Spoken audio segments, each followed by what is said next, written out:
Hola, les habla René Salgado, presidente de la iniciativa Empresomos Centroamérica. Nos pueden encontrar en empresomos.org. Bienvenidos a este intercambio de ideas sobre pymes e innovación, que es parte de nuestro programa Empresomos Conectividad Emprendedora Centroamérica que estamos implementando en conjunto con CLACS de INCAE y CAMTIC. El tema de hoy o que nos ocupa es sumamente importante. Las pymes son responsables de una cuarta parte del valor total de la producción en la región centroamericana y generan alrededor del 60% del empleo productivo formal, según varias publicaciones, incluyendo las de la Comisión Económica para América Latina. En el diálogo contamos con tres profesionales expertos en el tema en cuestión. Nuestro presentador principal es el profesor e investigador del Instituto Tecnológico de Costa Rica, doctor Juan Carlos Leiva, quien se destaca por sus numerosas y significativas investigaciones y trabajos de campo sobre las pymes en Centroamérica. Juan Carlos posee un doctorado en Dirección de Empresas de la Universidad de Valencia. Si lo desean, pueden encontrar una lista de sus publicaciones en su página de Google Scholar, algunas de las cuales pueden ser bajadas al ordenador. También tenemos como uno de nuestros moderadores al doctor Aldo Salinas, director de posgrado en la Escuela de Negocios de la Universidad de las Américas en Quito, Ecuador, con varias publicaciones sobre ecosistemas emprendedores en Latinoamérica en revistas internacionales arbitradas. Aldo ha sido ponente en nuestro programa ECA anteriormente, abordando temas como políticas regulatorias, Estado de Derecho y desarrollo empresarial. También pueden encontrar varias de sus publicaciones en su página de Google Scholar. Asimismo, tenemos como moderador al profesor Eric Guillén Miranda, quien es experto consultor en pymes familiares con varias investigaciones sobre el tema. Eric es profesor adjunto del Tecnológico de Costa Rica y posee un posgrado en finanzas de la Anden Business School. También pueden encontrar sus publicaciones en su página de Google Scholar. El evento se inicia con una introducción por Juan Carlos, quien se referirá a lo que él considera como los pilares críticos de la innovación en las pymes, tales como la direccionalidad, procesos, cultura, personas, y abordará además dos ejes transversales, el liderazgo y el entorno. También destacará la importancia de las redes de negocio o networking y la digitalización como factores que contribuyen al proceso de innovación. La introducción de Juan Carlos está seguida de un intercambio de preguntas y respuestas, comentarios e ideas con los moderadores Aldo y Eric. Aunque el video de la conversación en español contiene subtítulos en este idioma, estos pueden ser configurados para ser leídos en inglés presionando el botón o en cualquier otro idioma, presionando el botón subtítulo y haciendo la correspondiente selección. Esperamos que este diálogo sea de provecho para toda nuestra audiencia. Y bueno, adelante, Juan Carlos. Gracias. Bien, muchas gracias, René, Eric y Aldo, y a las personas que están viendo este video. Pues como nos introducía Aldo, el tema que nos convoca hoy es la innovación en pequeñas y medianas empresas. Quisiera hacer un primer encuadre y es que cuando hablamos de emprendimiento o empresarialismo, podemos visualizar a las empresas como en un ciclo de vida. Entonces, todas las empresas nacen normalmente apoyadas por una persona o varias personas que quieren emprender. Eh, Hay un periodo de tiempo que normalmente en la investigación científica se define entre 3,5 a 5 años, que es cuando decimos que las empresas tienen la mayor probabilidad de morir, de dejar de operar. Incluso en el mundillo académico le llamamos el valle de la muerte. Durante esos 3,5, 5 años, cuando la empresa logra pasar ese valle, es cuando decimos que la empresa está establecida, y algunas personas proponen que después de 10 años es una empresa consolidada.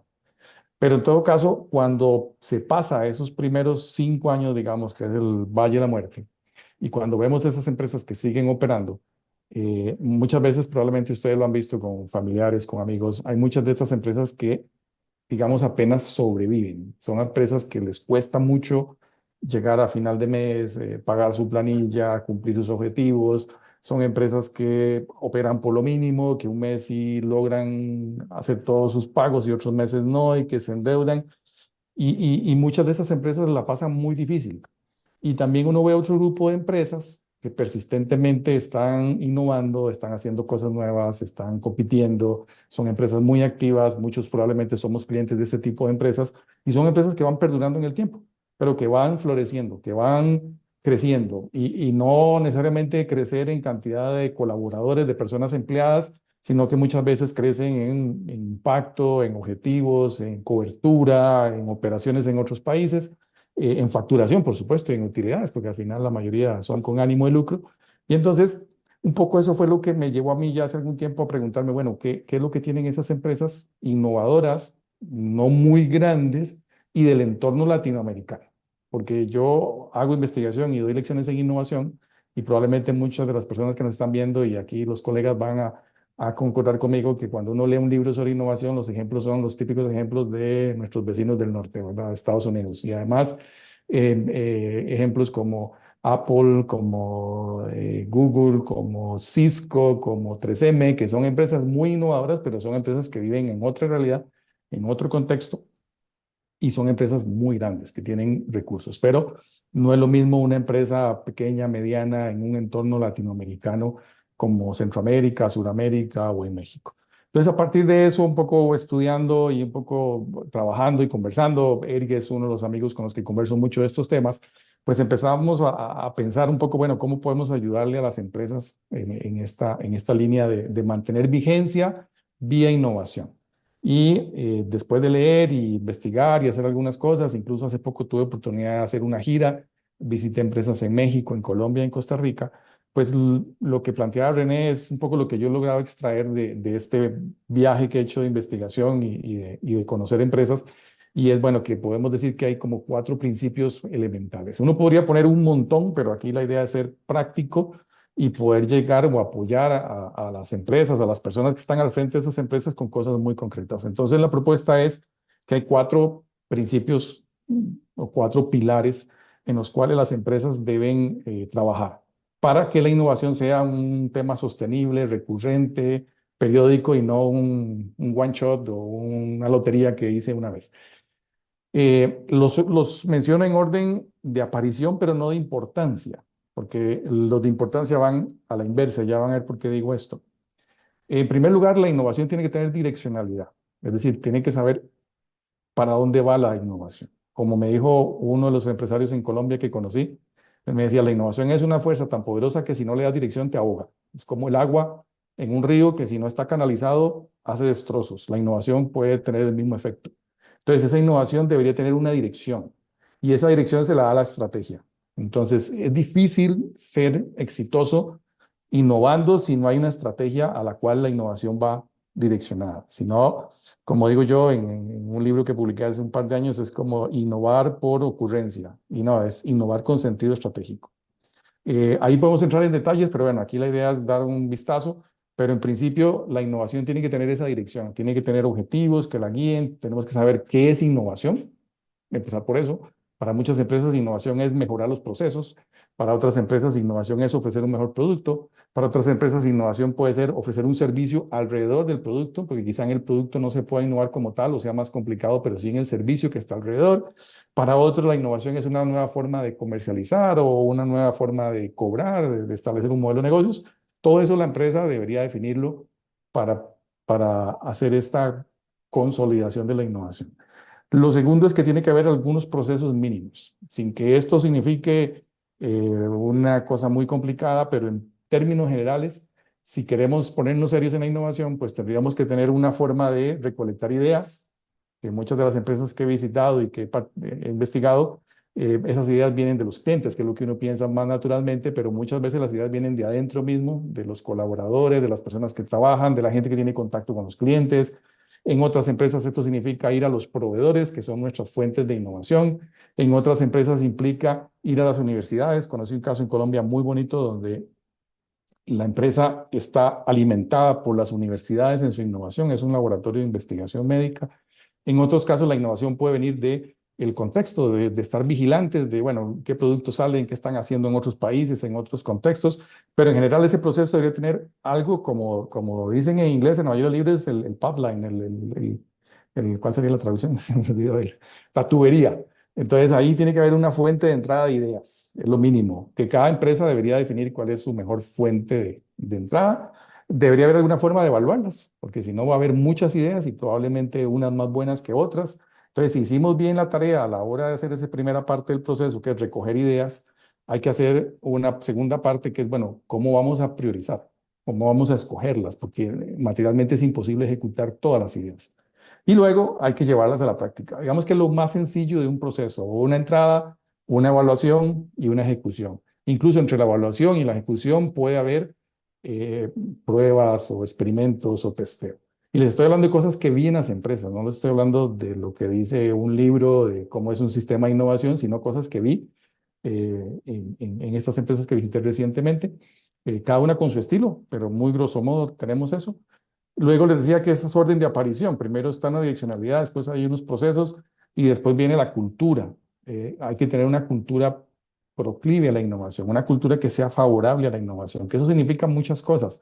Pero bueno, hay una cultura donde se pueda proponer ideas sin temor a ser castigado o a ser ridiculizado o a ser de alguna forma despreciado o señalado. Tiene que haber una cultura donde haya esa posibilidad de escuchar las ideas y de mejorarlas, donde haya una especie como de diálogo más centrado en las ideas y no tanto en las personas, que eso se dice muy fácil, pero no es tan fácil de hacerlo, todos ustedes lo saben.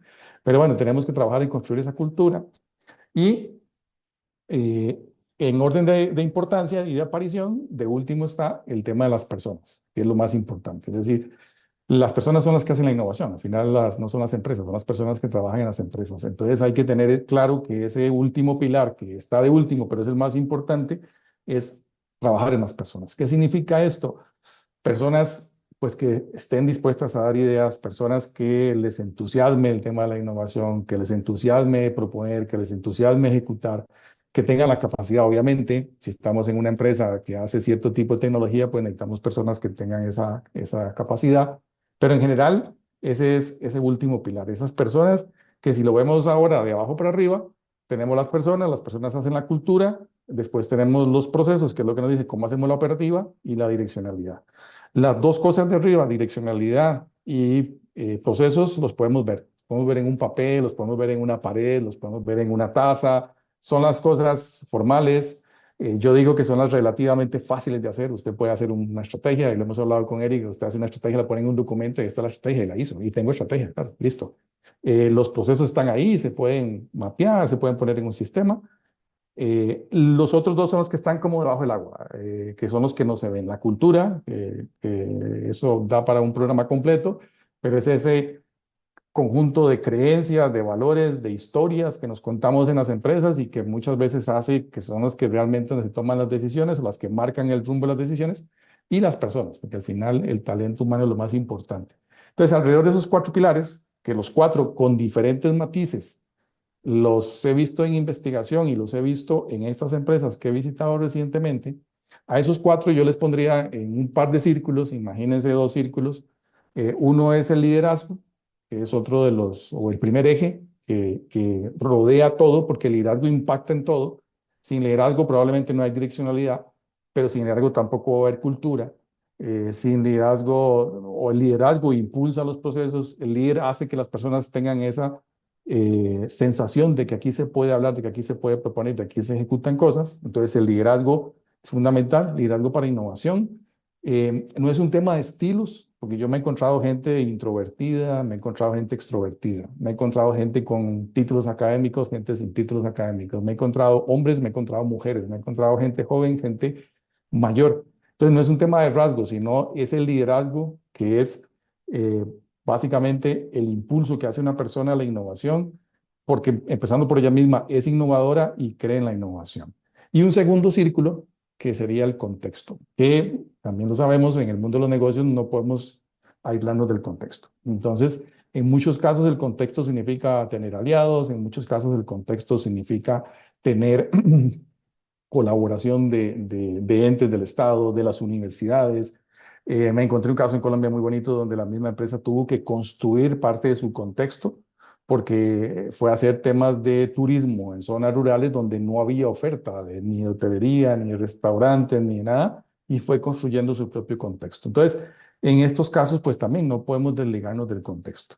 Esos cuatro principios y esos dos ejes son un poco lo que yo he podido venir trabajando y he visto, y es un poco el mensaje que quisiera empezar a poner hoy en la mesa. Cómo para una pyme de estas características que ya ha pasado por un valle de la muerte, ya tiene un mercado consolidado y ya está operando, cómo hacer para que esa empresa se vuelva una empresa además permanentemente innovadora. Mi propuesta es que debería tener esos cuatro pilares en la mira, saber qué está haciendo en personas, en cultura, en procesos, en direccionalidad y no perder de vista el liderazgo y el contexto. Eso, muy grosso modo, es un poco el mensaje, y sobre eso después tenemos ahí como unos temas concretos, que es el tema del networking, el tema de la digitalización y muchos otros. Pero bueno, yo no quisiera acaparar la conversación porque si no esto se vuelve aburrido, y aquí las riquezas que podamos interactuar todos. Entonces, si les parece, dejo eso ahí servido como para empezar la conversación, y sobre eso podemos ir derivando otros temas. Buenísimo. Don René tiene micrófono cerrado. Perdón, muchísimas gracias, Juan Carlos, eh, por esta interesante introducción. ¿A quién le gustaría comenzar el intercambio de comentarios, preguntas, en fin, subtemas dentro de los temas que abordó Juan Carlos, etcétera? ¿Quién comienza, Eric o Aldo? Aldo, si quieres arrancas. Bueno. Listo, muchas gracias. Bien, bueno, René, primero muchas gracias por la invitación y es un gusto compartir este panel con el resto de mis colegas, con Eric, con Juan Carlos. Efectivamente, me gustó lo que dijo Juan Carlos. Esos cuatro pilares son fundamentales y hay un poco, porque estamos en un cambio de paradigma, ¿no? Probablemente en los 70, en los 80, en una economía más industrial. eh, la cultura, los procesos, lo que habló Juan Carlos era distinto de lo que ahora se necesita, ¿no? Y ahí a mí y la pregunta, es decir, hemos identificado correctamente cuáles son probablemente los factores que inciden en que una empresa tenga más o menos innovación, como por ejemplo la cultura, el tema de que la innovación esté alineada con la estrategia, el liderazgo, la importancia de las personas, de los procesos. Pero algo también relevante es por qué hay tanta inercia en nuestras empresas, en las pymes, ¿no? Para cambiar esos procesos, ¿no? Porque yo también lo veo un poco acá en Ecuador y las empresas que he tenido oportunidad de visitar y las empresas que tú manifiestas, Juan Carlos, que se han atrevido a poner a la innovación como en el centro de su estrategia o en el como algo fundamental en su estrategia, son más la excepción que la regla, ¿no? Nuestras pymes siguen funcionando bajo una estructura, bajo una dinámica, bajo una inercia todavía atada a décadas anteriores, ¿no? Entonces ahí, si se quiere lo que quisiera plantear es, ¿por qué creen que es tan difícil para las pymes cambiar ese paradigma y pasar a un paradigma más basado en la innovación, más experimentalista, un liderazgo, por ejemplo, que no castigue la falla, ¿no? Que permita a sus empleados experimentar, probar con nuevas ideas, que incorpore nuevas metodologías de innovación más ágiles, que estén dispuestos más a experimentar con nuevos productos, con nuevos procesos? Es decir, ¿por qué a nuestras pymes les cuesta tanto o tienen una inercia tan fuerte que no les permite desplazarse hacia estos nuevos paradigmas de innovación? Bueno, no sé, Eric, si querías... No, dale. Dale. Bueno, yo creo que es un fenómeno complejo, por lo cual probablemente tiene muchas causas. No es una sola causa. Si fuera una sola causa ya lo habríamos solucionado. Y yo apuntaría algunas. Por ejemplo, algo que he conversado mucho con Eric es el tema de los cambios generacionales.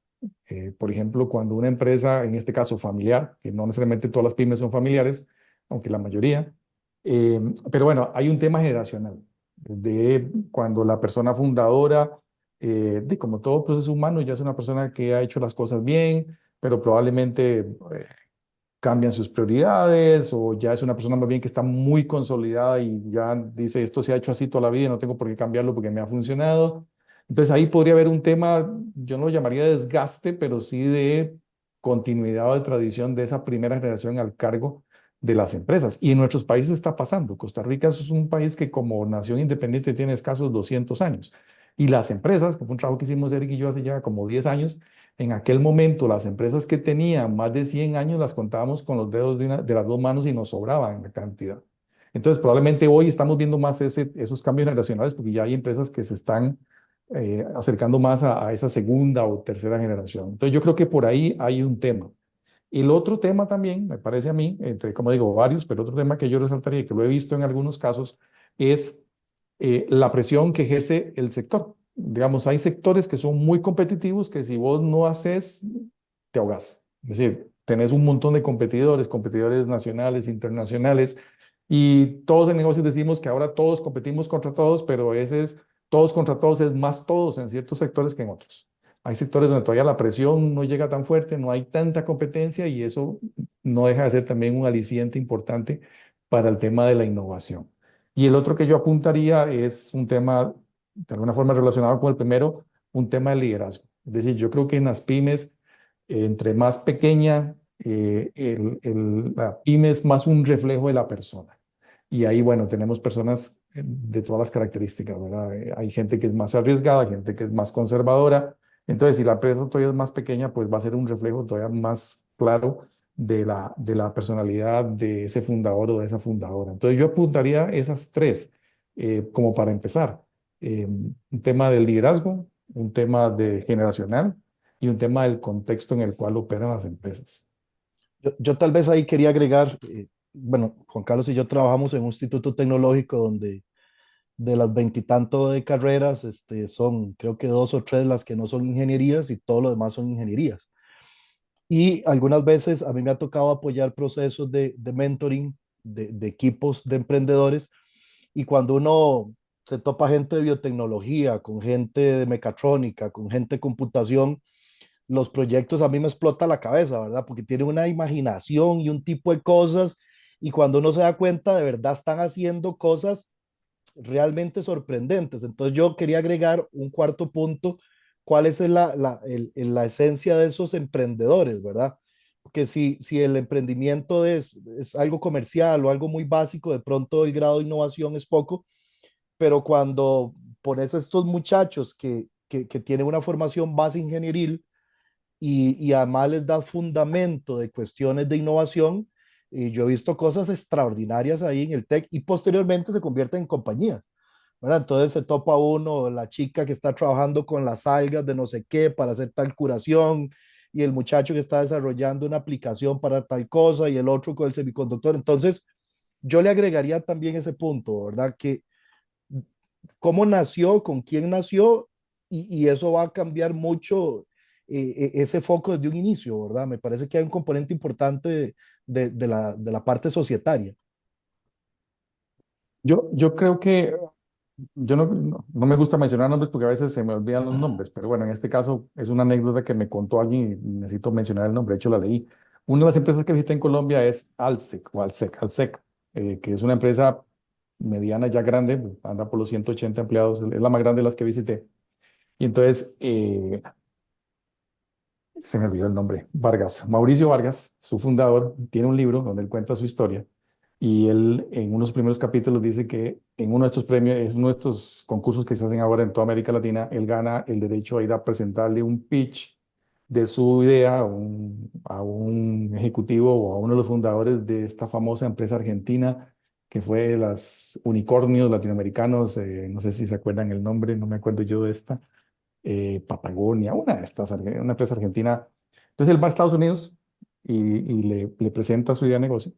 Entonces la persona que está con él entrevistándose le dice, bueno, y cuéntame una cosa, ¿y vos a qué hora te levantas todos los días? 5 de la mañana. Uf, bueno, yo desde las 8 no logro levantarme todos los días. ¿Y cuántas llamadas haces por día? Yo puedo hacer unas 20 llamadas. Uf, no, 5 si acaso hay. Y le fue sondeando cosas y Mauricio hacía 3 veces lo que el tipo este hacía en Estados Unidos. Y entonces al final el tipo le dice, no, tu problema es el contexto. Vos sos mucho más inteligente, más esforzado y mucho más capaz de lo que yo soy. A vos lo que te mata el contexto. Entonces, yo creo que hay un tema de contexto, no solo en emprendimiento, sino en innovación también. Si el contexto competitivo, si el entorno no te lleva a eso, también es otro tema que suma tratando de responder esa pregunta de Aldo de qué es lo que limita la innovación en las pymes. Y yo creo que aquí en Costa Rica también de alguna forma, y supongo que en otros países es algo parecido, lo vemos. Aquí nosotros hablamos desde el punto de vista económico de dos Costa Ricas. La Costa Rica altamente competitiva, dinámica y la otra. Y esa Costa Rica altamente competitiva y dinámica está inserta en mercados muy competitivos, con mucha inversión extranjera, con mucha interacción entre proveedores locales e internacionales. Y tenemos otra Costa Rica que no es tan competitiva y que no hemos logrado que las dos empaten. Y me parece que ahí los temas de contexto sí son muy Sí. importantes también. De hecho, creo que has topado una cuestión fundamental, Juan Carlos, y es el hecho de que la innovación es un fenómeno sistémico. Por eso en emprendimiento e innovación se habla de ecosistemas, ¿no es cierto? Y no es simplemente un nombre bonito, sino porque refleja que hacer innovación depende de muchos actores. Es decir, el emprendedor, como bien lo indicabas de este emprendedor, puede tener grandes ideas, pero para llevar esa idea al mercado necesita acceso a capacidades y recursos. Necesita un team, capital humano, necesita dinero, capital financiero.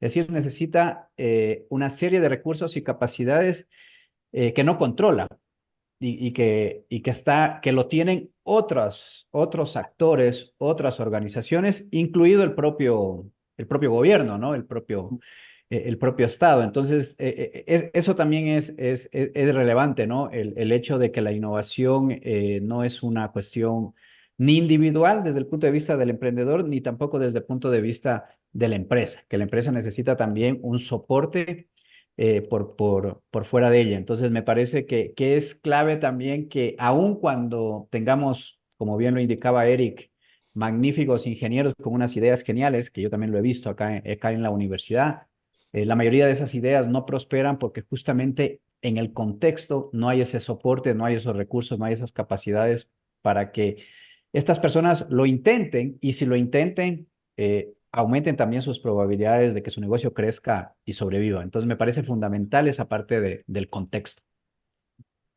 Sobre todo en el contexto de nuestros países, ¿no? Que es un contexto bastante complejo. Sí, Juan Carlos, sí. yo tenía una consulta sobre el otro eje que planteabas, el tema del liderazgo. Yo paso mi tiempo más en la calle que en la academia. Son algunos momentos que doy clases y trabajo más en consultoría. ¿Qué podrías recomendarle vos a esta gente que nos escucha en esta parte? ¿Cómo fortalecer su liderazgo para potenciar este elemento de innovación? Porque yo sospecho que habrá mucha gente inquieta que lo hace de forma muy natural, pero de pronto habrá otra gente que pueda aprender ciertas cosas que potencien este ejercicio en sus empresas. ¿Qué pudiéramos decirles? Es una buena pregunta porque yo creo que al final se convierte en el factor clave, ¿verdad? O por lo menos en el catalizador de que todos los demás, salvo el contexto, que no lo va a controlar, pero que todos los demás caminen o tengan alguna proyección. Yo recomendaría lo que he visto producto de esta investigación y de estas cosas. eh, Uno, primero, vamos a ver, no es que hay que llevar cursos de liderazgo, pero hay que formarse un poquito. Y eso no significa meterse a llevar una maestría, pero sí ser una persona inquieta en esos temas. Leer, escuchar programas, escuchar líderes que se admiran o personas que pueden seguir, pueden ser una especie de modelo de rol. Es el nutrirse de esos conocimientos, capacidades, modelos o ejemplos que me puedan ayudar a mejorar mi capacidad de liderazgo. Bueno, primero debería querer mejorarlo, que hay gente que puede ser que no lo perciba y diga, no, yo no tengo nada que mejorar. Pero como vos decías, si hay la inquietud y alguien dice, este es un tema que yo puedo mejorar, ¿qué hago? Que es un poco lo que interpreto que estás diciendo, Eric. Si estás en inquietud y quiero mejorar, pues bueno, un tema es ese, es nutrirse a partir de lectura, de ejemplos, de cosas que yo he visto, o que esa persona ha visto, que quiere ver o que quiere emular, quiere seguir. Yo creo que ese es un primer elemento muy importante, es nutrirse de conocimiento. Lo otro es, en algunos casos, y lo hemos hablado, Eric, nosotros tenemos ahí un programa de YouTube en donde discutimos estos casos y ahí también hemos discutido el hecho de rodearse de gente. Es decir, si yo me rodeo de personas que son mejores de lo que yo soy, pues voy a subir mi calidad. Entonces, el liderazgo no es una excepción. Entonces, esto puede ser para algunos un proceso de mentoring, que vos tenés mucha experiencia en eso, o de coaching, o en otros puede ser un tema de hacer una especie de comité consultivo, en otros puede ser de la misma gente que tenga una empresa nutrirme y empezar a tratar de trabajar más en grupo, de conformar grupos de discusión, de pensamiento. En otros puede ser ir a un curso, que también es muy válido, para algunos puede ser ahí, pero yo pienso que ese segundo paso es buscar la forma de potenciarme, buscar la forma de crecer. Estoy leyendo un libro muy bueno de Adam Grant que se llama Hidden Potential y un poco su apuesta es que además de esa inquietud y de las características o de las capacidades que uno tiene, uno debería tener puntos de apoyo.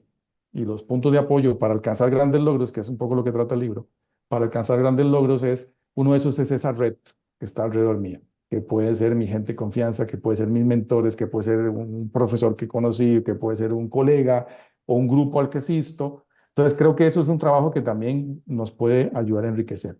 Y lo otro es de actuar, ¿verdad? También. Es decir, yo me nutro, yo veo, yo consulto, yo hago y empiezo a hacer cambios. Creo que esto, por ejemplo, en empresas pequeñas es algo que tiene una ventaja sobre empresas grandes. En empresas pequeñas los cambios se pueden hacer rápido. Si una persona tiene la fortuna que además es el dueño de la empresa, pues puede empezar a hacer muchos cambios. Entonces yo, resumiendo tu pregunta, diría que primero hay que tomar conciencia de eso, sentir ese cosquilleo de que yo necesito mejorar eso. Después nutrirme de nuevo conocimiento, que puede ser videos, lecturas, cursos, y luego rodearme de gente que sea quien me potencie para poder crecer y pasar a la acción, pasar a hacer pequeños cambios en mis estilos de liderazgo.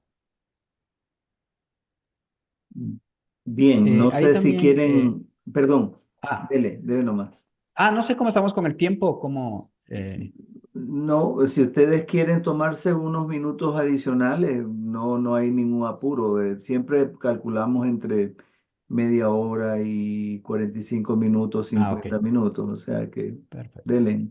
Ya, muy bien. Bueno, solo quería preguntarle a Juan Carlos en el tema de procesos y en sus visitas a todas esas empresas de América Latina, ¿cómo vio el tema de metodologías, de herramientas de innovación? ¿Las empresas las están usando estas nuevas metodologías de innovación o es un proceso más aleatorio o son prácticas que las empresas ya las han incorporado como prácticas establecidas dentro de las empresas? ¿Cómo ves este tema de herramientas y metodologías? Sí, gracias por la pregunta, Aldo. Hay muchas empresas que las están aplicando un poco, aquí en Costa Rica decimos tropicalizadas, no sé si eso se entiende, adaptadas al contexto. Entonces, Sí, igual por acá. ok, Sí. ok, que cuando hablamos entre latinoamericanos hay que hacer las traducciones correspondientes. Sí vi mucho de ese ajuste, de esa tropicalización a sus necesidades. Vi algunas empresas con metodologías ágiles, siendo sprints y haciendo este tipo de cosas. Vi otras no tan apegadas a las prácticas, pero con algunas nociones. Entonces yo diría que sí vi un grupo de empresas que están siguiendo esos modelos y vi otras que probablemente por su dimensión no hay tanto proceso en ese sentido, sino que es algo que conversamos entre eh, pocas personas y lo implementamos. Vi empresas en muchos rangos, desde una empresa aquí en Costa Rica de 8 personas hasta esta en Colombia que mencionaba de 180 y ahí en el medio de todo.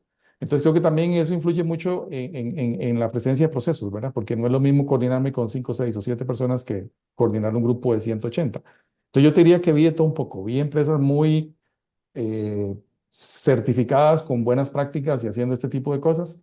Y otras vi empresas más informal en el sentido de que lo conversamos, hay una idea, veniste, acercarlo, hablamos y lo implementamos. Creo que, como decíamos aquí, también hay para todos los gustos, pero sí, vi algunas de esas prácticas ya implementadas en empresas pequeñas y con procesos muy bien establecidos. Yo tenía otra consulta, Juan Carlos, sobre el impacto de de las redes de networking en el tema de innovación. ¿Qué has visto en esa parte? ¿Qué tanto influye? ¿Qué tanto no? ¿Cuál ha sido tu experiencia? Muchas gracias. Ahí hace poco hicimos un trabajo de investigación con uno de nuestros estudiantes de doctorado y logramos encontrar cosas interesantes e incluso hicimos un artículo eh, donde básicamente el principal mensaje es que las redes de negocios per se no impactan la innovación, sino que la impactan a través de la estrategia.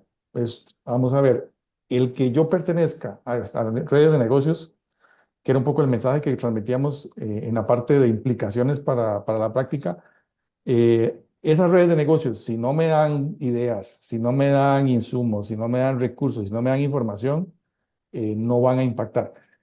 Que tampoco estamos descubriendo el agua tibia, es decir, es algo que estamos dándole evidencia, algo que uno intuitivamente podría pensar. Las redes de negocios sirven en el tanto, me proporcionen información, me proporcionen acceso a recursos, me proporcionen buenas prácticas o me proporcionen alianzas.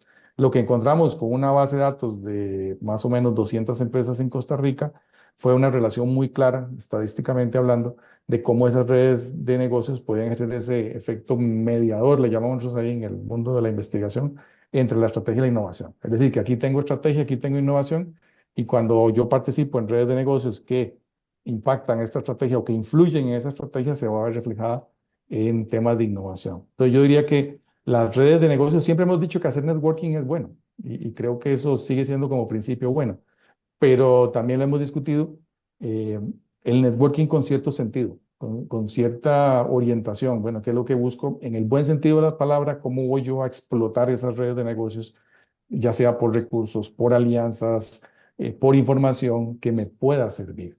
Eh, yo creo que cuando hablamos de negocios, las redes de negocios, valga la redundancia, tienen que tener una utilidad en el mismo negocio. Si son personales, Eric y yo somos amigos personales y eso no tiene que generarme una retribución en mi empresa. O al revés, porque en este caso Eric es el empresario y yo soy el académico. El que yo sea amigo de Eric no debería reflejarle en su línea en su última línea de estado de cuenta porque somos amigos personales. Pero si estamos haciendo networking por negocios, uno esperaría que sí, que se impacte en eso. Entonces, lo que nos dice la investigación es que impactan el tanto esas redes nutran a la estrategia. Y eso en términos muy simples es que información, recursos, posibilidades de alianzas, ese tipo de cosas. Entonces ahí las redes sí se vuelven muy importantes desde el punto de vista del negocio. En nombre de Empresomo, le expresamos nuestro más sincero agradecimiento a estos tres expertos que nos han brindado un intercambio sumamente enriquecedor y estimulante acerca de la relevancia de las pymes y la innovación en la región de Centroamérica, un tema de gran importancia para nuestro programa Empresomos Conectividad Emprendedora en Centroamérica.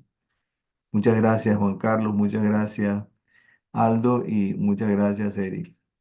Bueno, también extendemos nuestra gratitud a la audiencia, a nuestra audiencia, recordándoles que entre los tópicos que exploraremos en futuras sesiones con la colaboración de expertos se encuentran el tema que mencionaron acá eh, Eric y Juan Carlos en particular sobre eh, pymes, el tema de las generaciones en las pymes y también en el desarrollo de innovaciones, ¿no? En las pymes familiares. También el tema de la diáspora y su contribución al desarrollo económico. Eh, Hay diásporas, digamos, del resto del mundo de las que probablemente los centroamericanos tenemos bastante que aprender. De modo que ese va a ser otro tema que vamos a abordar pronto. Luego, la inversión, algunos programas en el tema de inversión de impacto social. Tenemos otros sobre competencias cruciales para el éxito en la era contemporánea y estamos programando también un programa en el área de ecosistemas emprendedores comparados con la participación de expertos en el ecosistema de Medellín, del cual, colombiano, del cual probablemente tenemos bastante que aprender. Y bien, para aquellos interesados en profundizar en estos temas de intercambio de conocimiento, les invitamos cordialmente a suscribirse a nuestro canal de YouTube. Muchas gracias de nuevo.